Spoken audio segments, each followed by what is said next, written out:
A phone call lasting nearly 2 hours. That is how Donald Trump described his conversation with Xi Jinping on February 4th, 2026. Excellent, long and detailed, entirely positive. Trump's words sounded optimistic, almost reassuring, as if a sense of stability were not only possible, but already forming. To some observers, this language suggested progress, cooperation, and even the possibility of a reset in relations between Washington and Beijing. But in geopolitics, tone rarely reveals substance. When the leaders of the world's two largest powers speak for that long, it is never simply about courtesy or goodwill. It is about power, leverage, positioning, and strategic calculation. The real question is simple and unsettling. What actually happened behind this carefully crafted facade of optimism?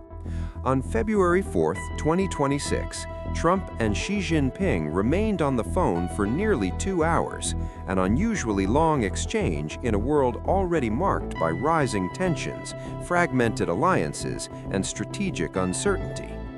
Trump was quick to highlight the positive nature of the call, projecting an image of stability, dialogue, and cooperation. But lengthy conversations between global leaders are rarely ceremonial. They usually signal difficult negotiations, unresolved disputes, and attempts to redefine influence on the global stage. Each minute of that call reflected calculations about pressure, compromise, and future confrontation. Beneath the public statements and optimistic summaries, far more was at stake than polite diplomacy or symbolic engagement. At the center of the call was economic power, deployed both as incentive and as leverage.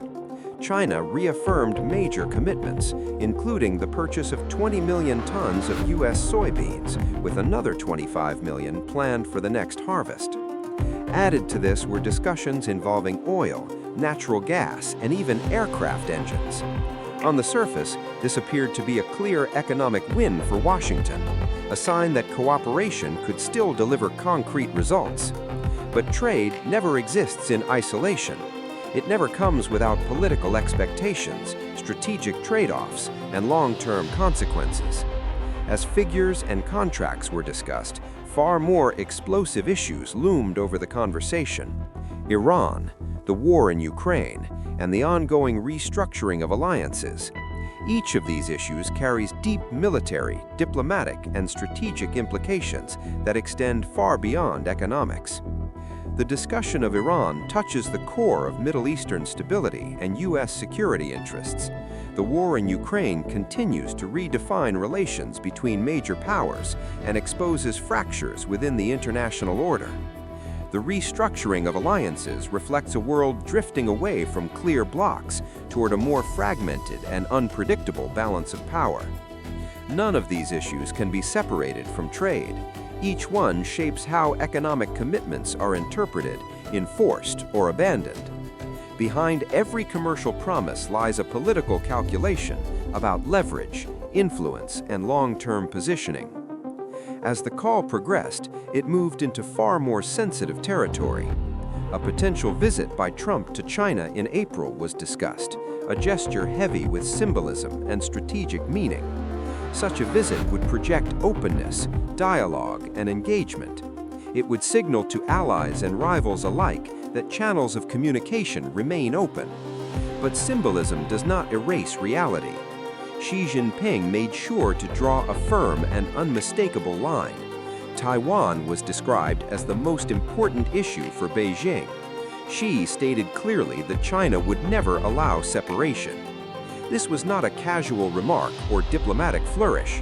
It was a deliberate warning, carefully placed amid economic promises and cooperative language. A reminder that beyond trade deals and negotiations, there are red lines that cannot be crossed without consequences. For Washington, Taiwan represents more than a regional issue. It is tied to credibility, alliances, and the balance of power in the Indo-Pacific. For Beijing, it is a core national interest tied to sovereignty, legitimacy, and historical narrative. When Xi emphasized this point, he was not negotiating. He was defining limits that shape every other conversation, whether economic, diplomatic, or military. The message was clear. Cooperation has boundaries, and those boundaries are not flexible. The truth is that this so-called excellent call was never just about commerce or dialogue. It was a global chessboard in motion.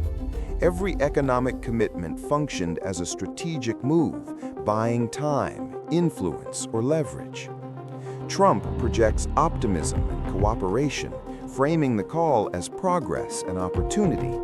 Xi responds with discipline, firmness, and clearly defined limits. The contrast is revealing. One side emphasizes flexibility and optimism. The other emphasizes control and red lines. The words about Taiwan echo as a strategic alarm, not only for Washington, but for the entire international community. Peace, in this context, rests on an extremely fragile balance. Diplomacy does not eliminate confrontation, it postpones it. Dialogue does not erase rivalry, it manages it temporarily. What unfolded during that call was less an agreement and more a test of strength, with each side quietly measuring how far the other is willing to go and how much pressure the balance can absorb before it breaks. So how should this call be interpreted? Was it a genuine sign of stability, suggesting that diplomacy can still manage rivalry between major powers? Or was it merely a strategic pause, a moment of recalibration before new tensions emerge? Is Trump engaging in calculated diplomacy, using optimism as a tool to gain leverage in time?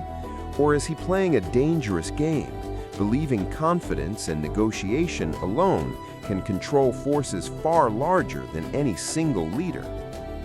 This is the question that now hangs over global politics, because behind closed doors, conversations like this shape decisions that affect markets, alliances, and security across the world.